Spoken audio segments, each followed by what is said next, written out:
They had a man who was 6 cubits tall and who had one more toe and finger on each of his feet and hands than men naturally have. Now the person who was sent against them by David out of his army was Jonathan, the son of Shimea, who fought this man in single combat and slew him, and as he was the person who gave the turn to the battle, he gained the greatest reputation for courage therein. This man also vaunted himself as one of the sons of the giants. But after this fight, the Philistines made war against the Israelites no longer. Titus Flavius Josephus, Antiquities of the Jews, 94 AD. In those days, there were giants on the earth. In recent years, serious researchers of Earth's past have increasingly pondered whether there was a civilization preceding the one created by modern humans, perhaps even more advanced, that perished in a global natural catastrophe. In a new paper entitled The Silurian Hypothesis, would it be possible to detect an industrial civilization in the geological record?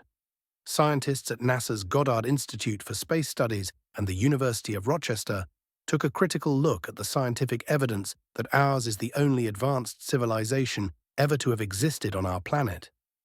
Adam Frank, a professor of physics and astronomy at Rochester and a co-author of the paper, asks, "Do we really know we were the first technological species on Earth?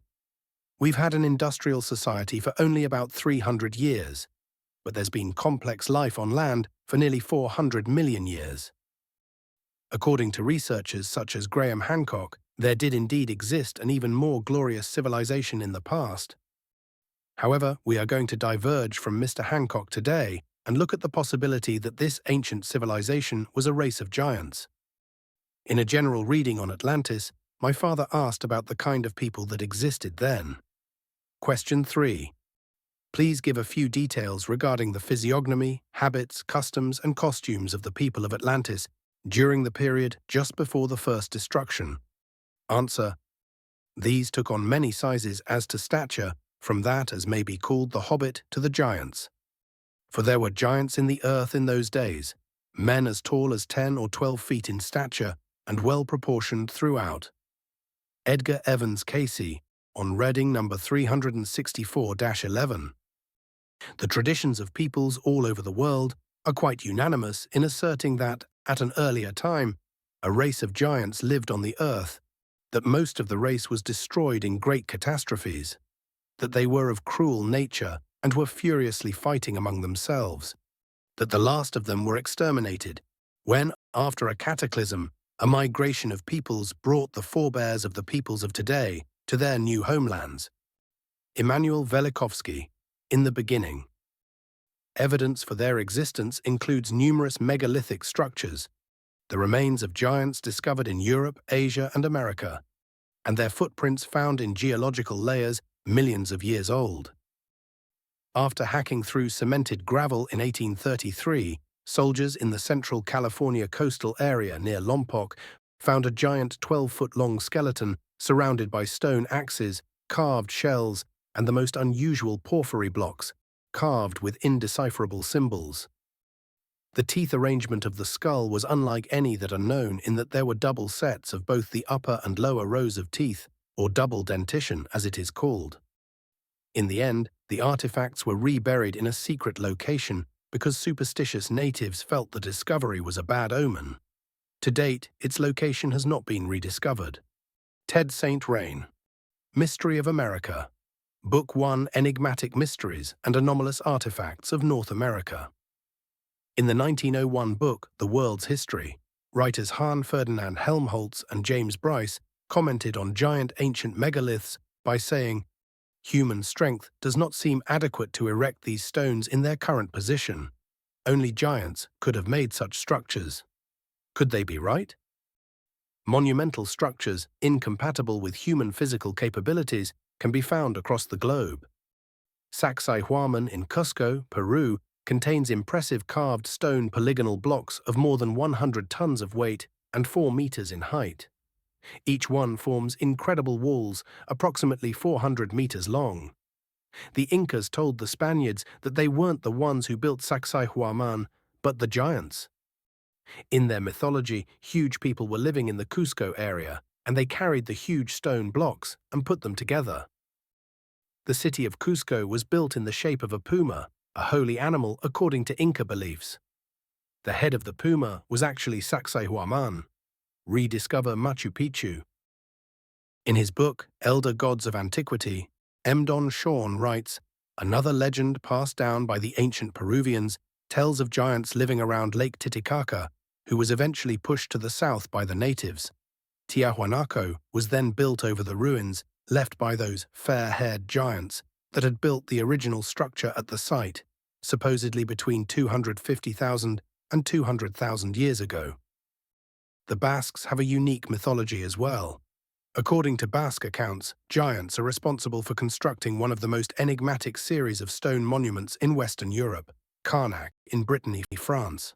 About Carnac, author and scholar David Hatcher Childress has this to say: Carnac holds the greatest concentration of megaliths in the world. Conservative estimates claim that megaliths were being erected here by 5000 BCE, over 7,000 years ago. They may be much older. Patrick Chouinard, The Lost Race of the Giants. The most famous and incredible ruins suggested to have been created by giants is Baalbek. Who could have built such a massive stone foundation, and why? This enigma has fueled human imagination for thousands of years. There is no shortage of stories linking giants of the ancient ruins of Baalbek. David Icke, in his book The Biggest Secret, states, the founder of Babylon, according to ancient texts and legend, was Nimrod, who reigned with his wife, Queen Semiramis. Nimrod was described as a mighty tyrant and one of the giants.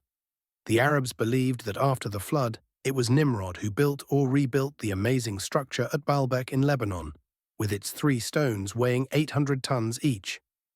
It was said that he ruled the region that is now Lebanon, and according to Genesis, the first centers of Nimrod's kingdom were Babylon, Akkad, and others in the land of Shinar.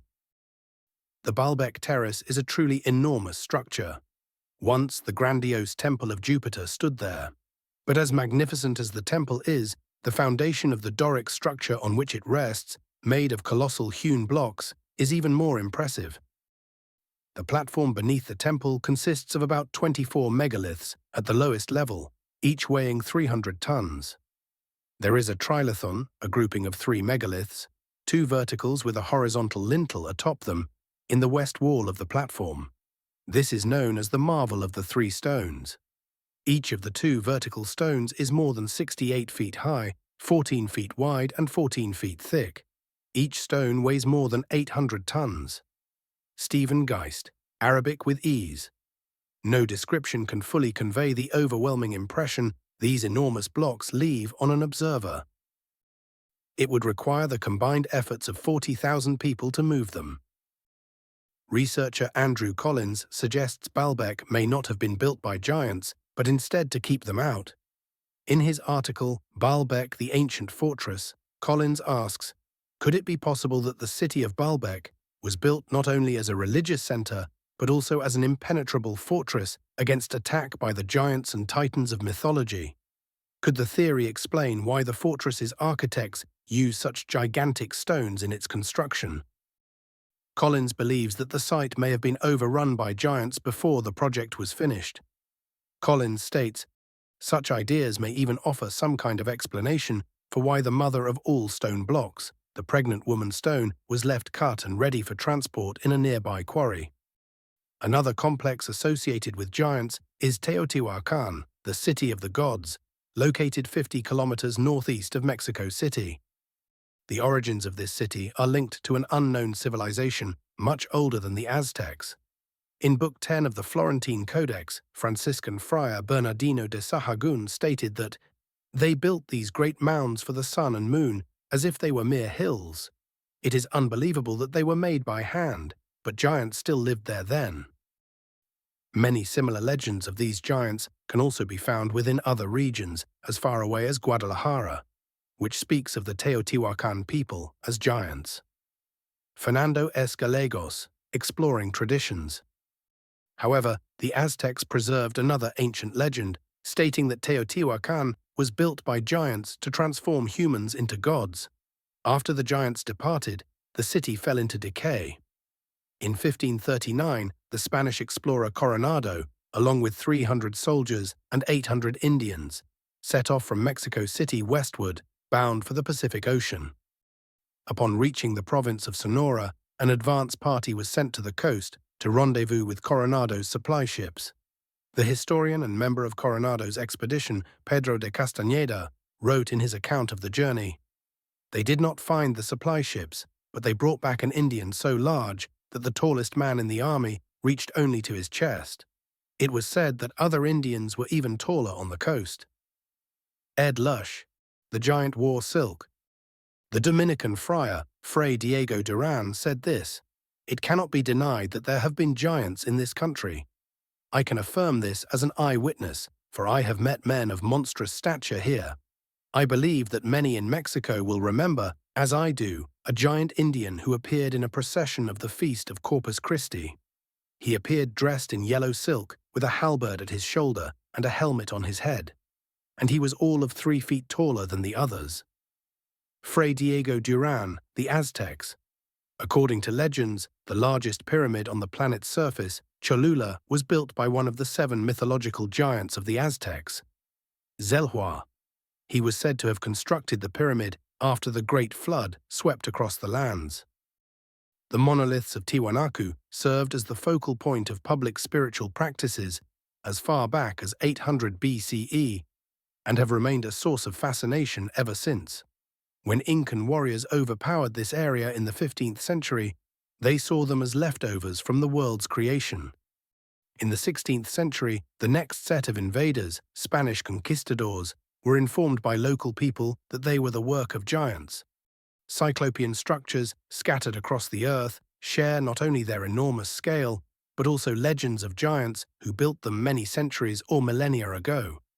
Cyclopean walls are structures assembled using the polygonal masonry method, which sees more or less finely worked stone blocks placed on top of each other and tightly fitted without the use of mortar. The walls of Cusco, Easter Island, and Giza might be the best known, but there are many more. The Cyclopean walls of Tiryns in the Peloponnese, Greece, are referenced in Homer's epic poems as Tiryns of the mighty walls. Later Greeks marveled at the sheer size of the site's defensive perimeter, 750 meters long, 13 meters high, and almost 7 meters thick in places. Many simply didn't believe that the gigantic limestone blocks, some of which weighed over 10 tons, had been put in place by human hands.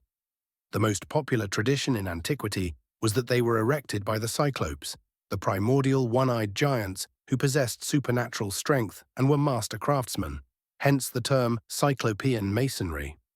Duncan Howett Marshall, Built by Giants, an archaeological guide to Tiryns.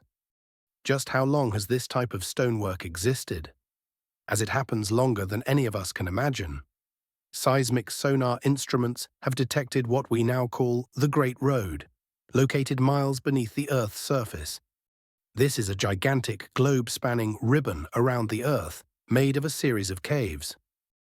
Mobile oil geologists found Cyclopean underground cities at 2 intersections, located beneath the jungles of equatorial Ecuador and an ocean trench off the southern coast of Malaysia. These highly advanced cities, complete with hieroglyphics and pictographs, predate not only dinosaurs, but even vertebrates. Mary Sutherland, In Search of Shambhala. Every culture has myths or legends about giants, powerful, intelligent beings who lived during a golden age of justice and harmony. In the Vedas, time is measured in epochs called yugas, with each yuga lasting several thousand years. Giants were said to live during the Golden Age, or Satya Yuga. In Satya Yuga, humans are 32 feet tall, which is about 9.7 meters tall. As time went on, however, humans decreased in size. By the epoch of Dwapara Yuga, 3100 BC, humans were said to stand between 8 feet, 6 feet tall. For comparison, Goliath is said to have been between 7 feet and 11 feet tall. Goliath belonged to the Philistines, which historians know lived from the 12th century BC. Claudia Merrill, The History of Giants. In Greek mythology, the Titans were a race of powerful giants who ruled during the Golden Age. In Norse mythology, the Jotuns were a race of giants who were often portrayed as adversaries to the gods. During a recent dig in Ethiopia, archaeologists supposedly discovered a long-lost city, which was once the inhabitants of giants. This city, situated in Hala, Ethiopia, was unraveled by a team led by Timothy Insole. Where did these mighty giants come from, and where did they go? The major world religions offer some answers. The Bible states that fallen angels had relationships with women and created a race of giants. The women were called the daughters of men, indicating they were humans. However, the men were called the sons of God. They were not humans, but angels who assumed human form. They were known as the Watchers. The Bible's book of Genesis reads, "There were giants on the earth in those days, and also afterward when the sons of God came into the daughters of men, and they bore children to them. These were the mighty men who were of old, men of renown. And the Lord saw that the wickedness of man was great on the earth, and that every intent of the thoughts of his heart was only evil continually. And the Lord regretted that he had made man on the earth, and he was grieved in his heart. So the Lord said, I will destroy man whom I have created from the face of the earth, both man and beast, creeping thing, and birds of the air." Genesis 6:4-7. So how tall were the Nephilim really? There is no hard evidence or biblical notations indicating the precise height of Nephilim. However, historians can compensate for ancient measurements and determine the height of giants and angels referenced in ancient literature. King Og's bed was 9 cubits long. Roughly a cubit is 18 inches, making Og's bed approximately 12 feet long. The Masoretic text notes that Goliath was 6 cubits and a span, tall, approximately 9 feet 9 inches. The cherubs in 1 Kings 6 were 10 cubits, making them 15 feet tall. All things considered, one can speculate that Nephilim was likely taller than the tallest of humans, making them perhaps 10 to 15 feet tall. Theos team, how tall were the Nephilim? The Quran also mentions giants. When Noah began building the ark, the giants mocked him, saying, "The flood will not harm us. We are too tall, and our feet are so large that we can block rivers." But when the flood came, all the giants except one perished. The Quran and Islamic tradition contain several references to giants, including the Prophet Adam, who is described as having been created with an immense height of 60 cubits, approximately 30 meters or 90 feet. This belief is supported by several authentic ahadith, including Sahih al-Bukhari and Sahih Muslim. According to these narrations, Adam's towering stature served as the prototype for all future humans, who would gradually decrease in size over generations. Lila Lindsay, Legend of the Afghan Giants. Babylonian sacred texts mention Noah saved Og the giant, allowing him to remain behind a lattice door of the ark. Through this grate, Noah gave him food daily. I come from the family of Rephaim, who were known to be giants. We giants existed way back in the pre-flood days. We were known back then as the Nephilim and have been described as mighty men and men of renown. I promised Noah that I'd be his slave for life, and he agreed to let me ride on the ark. We added a little plank of wood onto the back of his boat, and I held on throughout the flood. Although my entire family, along with the rest of humanity, was wiped out by the flood, I managed to save myself and have my life spared. Scholl Wolf, Memoirs of Og.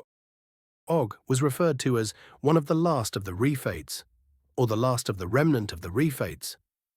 Who were the Rephates? Biblical references identify them as a group of giants descended from Rapha. As for the meaning of the name Rephates, this term is used elsewhere in the Bible to describe the dead, in the sense of being sunken, powerless, impotent in death. From all of these clues, we can make a number of deductions concerning the Rephate giants. First, their giant appearance was due to a commonly inherited genetic disposition. Secondly, they were a remnant, indicating that they had once been numerous. Thirdly, they spoke a language that could not be understood, i.e. they were foreigners in Canaan. Alan Alford, Gods of the New Millennium, Chapter 14. Apparently, Ogi also enjoyed relationships with human women, and over time a race of giant humans re-emerged, not as colossal as before, but still immense. They chose Palestine as their dwelling place. After the Israelites' exodus from Egypt, Moses was instructed by the Lord to send 12 men into the land of Canaan to explore it and bring back a report. Each of the men selected to spy out the land was a leader of the 12 groups that formed the Hebrew nation. They reported, "There we saw the giants, and we were like grasshoppers in our own sight, and so we were in their sight." Numbers 13:33. The book of Deuteronomy mentions that the last king of the Rephaim, giants, was Og of Bashan, the same name as the giant saved by Noah. Interestingly, there are also a number of dolmens found in the modern-day area that would have been Bashan. These dolmens are massive stone structures that were erected millennia ago, with some rocks weighing many tons and perplexing scholars as to how they were put together. Mayim acronym, the amazing story of Og, the giant king of Bashan. There are not only legends, but also ruins of massive structures and giant human bones that bear witness to the existence of giants. Philostratos in the early 3rd century AD discusses no less than 7 tombs where giant skeletons could be seen in his dialogue on heroes. What's more, he also suggests that in parts of the Mediterranean, such remains were commonplace. Philostratos's discussion also includes the tomb of Ajax, whose skeleton, he says, was nearly 5 meters tall. Chris Dickinson, Monuments of Roman Greek historian Herodotus, 5th century BCE, mentions discoveries of enormous human skeletons, some over 2.5 meters tall. Herodotus, writing a century after the fact, tells us that the Spartans brought the bones of the hero Orestes back from the land of their enemy to Tegea to their own city. The skeleton was 3.15 meters tall. Roman historian Josephus Flavius, 1st century CE, describes giants whose enormous bodies and monstrous faces instilled both awe and fear. For this reason, they removed their camp to Hebron, and when they took it, they slew all the inhabitants. There were till then left the race of giants who had bodies so large and countenances so entirely different from other men that they were surprising to the sight and terrible to the hearing. The bones of these men are still shown to this very day, unlike any credible relations of other men. Josephus Flavius, Antiquity of the Jews. In the 9th century, Arab traveller Ibn Fadlan saw a 6-meter skeleton in Khazar territory. I set out on horseback with them and reached the river. I found myself face to face with the man. I saw that, judging by the length of my own forearm, he was 12 cubits tall, 18 feet tall. He had a head the size of the largest cooking pot, a nose more than a span long, huge eyes, and fingers more than a span in length. His appearance frightened me, and I felt the same terror as the others. We began to speak to him, but he did not speak to us, and only stared. Ibn Fadlan and the Land of Darkness, Arab travelers in the far north. Numerous giant remains were also found in the Caucasus Mountains. A recent discovery in Georgia's caves in 2000 revealed skeletons of 4-meter giants, along with enormous weapons. In 2002, Georgian archaeologists found the bones of a 3-meter tall man, according to Rustavi 2 TV station. The remains of the gigantic bones were found in a previously unknown cave located in the Karagauli Nature Reserve near the town of Borjomi. The skull, says the news channel, is 3 times larger than that of typical Homo sapiens. Proof of giant races also includes their footprints, found on all continents in geological layers tens or even hundreds of millions of years old. After traveling to the Kugitang Mountains of Turkmenistan, Russian journalist Alexander Bushev wrote, "The most mysterious fact is that there are the footprints of bare human feet among the footprints of dinosaurs." Bushev proposes that because we know that humans appeared much later than dinosaurs, an extraterrestrial must have walked the Earth in the very distant past. Where did this astonishing race of giants come from, and how did they vanish? Scientists debate. It seems that the giants, although sometimes misperceived as legendary figures, were also masters of surveying, astronomy, and landscape knowledge to an extremely high degree. Hugh Newman, Giants on Record. Were they Atlanteans, extraterrestrials, Anunnaki, or something else entirely? Perhaps we will never know. We shall end on this note. Blavatsky states that esoteric teachings affirm that the earlier root races of humans were of such heights that we would consider them as giants, particularly the Atlanteans. The reported skeletons in the mounds of America that measures up to 11 feet high are those of the early fifth root race of humanity. The Easter Island statues are replicas of those belonging to the fourth root race. Humanity, she says, will eventually revert back to its gigantic stature in accordance with the law of cycles. VHC Theosophy World. Thanks for watching. Keep an eye out for our next upload, coming soon.